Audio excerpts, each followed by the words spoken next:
All right, here we go. Chapter 2, Integers and Absolute Value. Let's go. So first we're going to talk about negative numbers. A negative number is anything less than 0. So if it's got a negative symbol in front of it, it is most likely a negative number. So that would look like -1, -30, or -223, a whole bunch of numbers there. Basically, if it's got the negative sign in front of it, it's a negative number. Integers. These would be whole numbers or points on a number line. This does not include the stuff in between. You can only have exactly 2 or 3 people in the room. You can't have 2.5 people in the room. Okay, that's what an integer is. It jumps from one number to the next, and that is an integer. It doesn't include anything in there. So that's why I say it's a whole number. So whole numbers, no decimals or fractions allowed. So that'd be like 1, 2, 3, 4, 5, -50, -49, -48. So it can be negative, it can be positive, just can't be anything in between them. A coordinate is locating points named by integers on a number line. So usually that would be on a grid, but it can be on a straight single number line. So a grid would look like this. So you'd count over, so if you went over, let's see, what do we have? So over 12 things, and then up 5 would give us this point here. So that's how you can count. Those are all integers as well. It could look like this on a number line where you can have 1, 2, 3, 4, 5. You could do a lot smaller ones, 1, 2, 3, 4, 5. But again, they'd only be on the exact number. So that would be a coordinate. So it can either be on a grid, which we'll get to later, or a number line, which is what we have over here. An inequality is any mathematical sentence with a greater or a less than or greater than sign. There's also 2 more there that I don't have. You can have greater than or equal or less than equal. Actually, I split that up. That one's less than, that one's greater than. Those are all the ones there. So they're usually all you do is replace the sign with a greater than or less than symbol. And it could also be graphed on a number line. We'll probably end up doing that at some point this year. Here's kind of an idea. So if you have x equals 3, you can graph that with a dot on the number line. If you have greater than or equal to, you'd have a solid dot and then a line above it. Sometimes when I have you guys write this, I'll have you do a circle and then a squiggly and then an arrow is what I like. You could have less than or equal, so it'd be 3 less than. You can have, if it's doesn't have the line under it, then it would be an open circle. So that means everything up to but not including 3. And then above, and an open circle and below.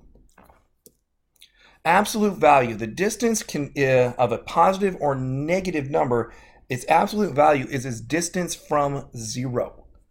So what that would look like here is, again, this is not an easy one to find a written or an easy way to put this on a keyboard, but you'd have straight kind of bars like this, and whatever number is inside of it, so if I went -2, what will come out will be its distance from 0. So it'll be a positive number.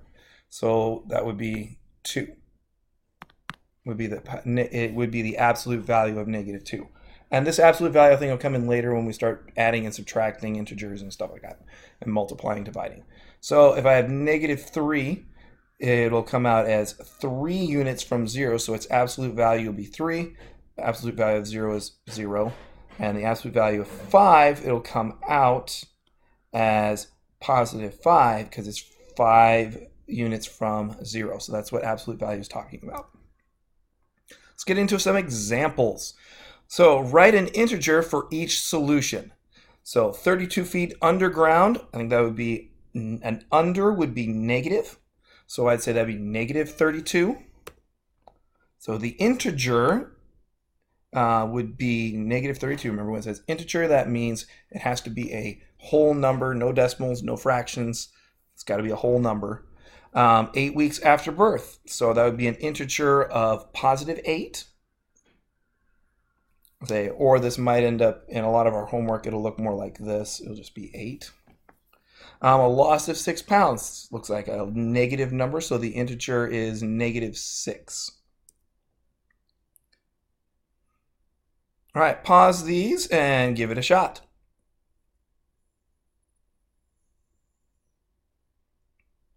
Okay, so a loss of 12 yards looks like a negative 12 to me. So the integer is negative 12 yards. The integer for 15 feet above sea level would be plus 15. The temperature decreases by 4 would be negative 4. So then you're 12 plus 15, negative 4. So use the integers graphed on the number line below. So write two inequalities. Inequalities are going to have one of these on here. So write two inequalities involving 7 and negative 4. So since 7 is to the right and to the right of negative 4, we'll make 7 is greater than negative 4. It was just kind of read down the side there. I love this one. Read down the left-hand side. So go is greater than, to get this, is greater than. That's how you know if it's greater or less than. None of this whole Pac-Man or alligator things. You know, we got to get a little further ahead in our understanding here. So is greater than. So we could do it the other way. Since negative 4 is to the left of 7, we could write negative 4 is less than 7. And keeping going, the integers graphed here. Replace the 0 or the dot with either greater than or less than or equal. Negative 2 is less than or is greater than.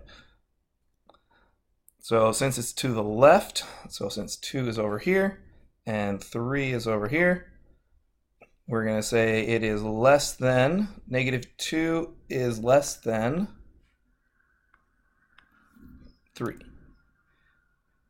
Okay, pause that, give it a shot.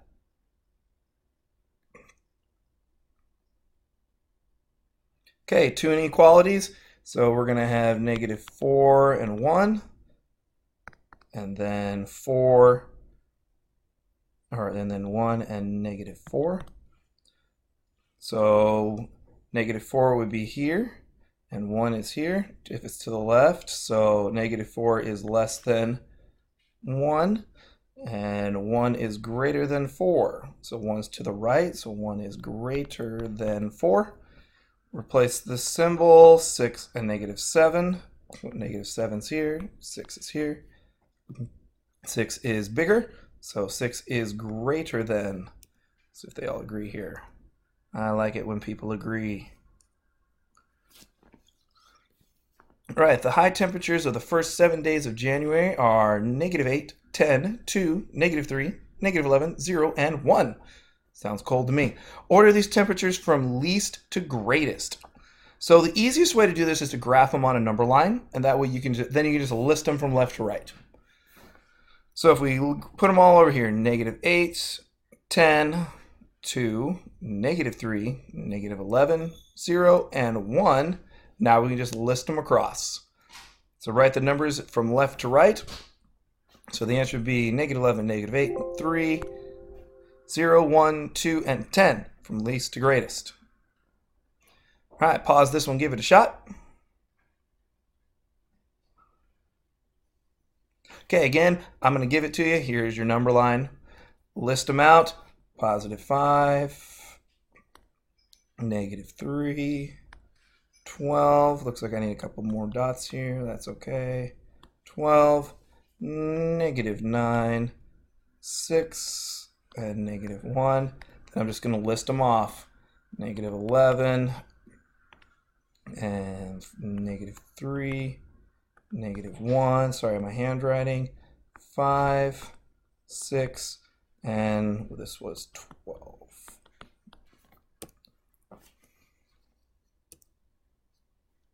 All right, evaluate this. Absolute value is how far it is from 0, or you could also think it always comes out positive. So evaluate of absolute value of 5 is going to be 5 units from 0. So it's going to come out as 5.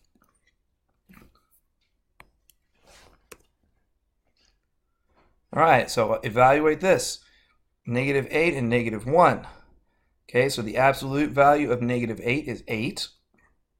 And the absolute value of negative 1 is 1. So I pull them both out. Negative 8 goes to positive 8, 1. So the bars are gone. So it's going to be 9 would be simplifying that. So my answer is going to be 9. Again, evaluate this. First, we're going to pull them out, then we'll do the subtraction. So the absolute value of 6 is 6. The absolute value of negative 4 is 4. Then we do 6 minus 4, comes out to 2. Our answer is 2. Pause these, give them a shot.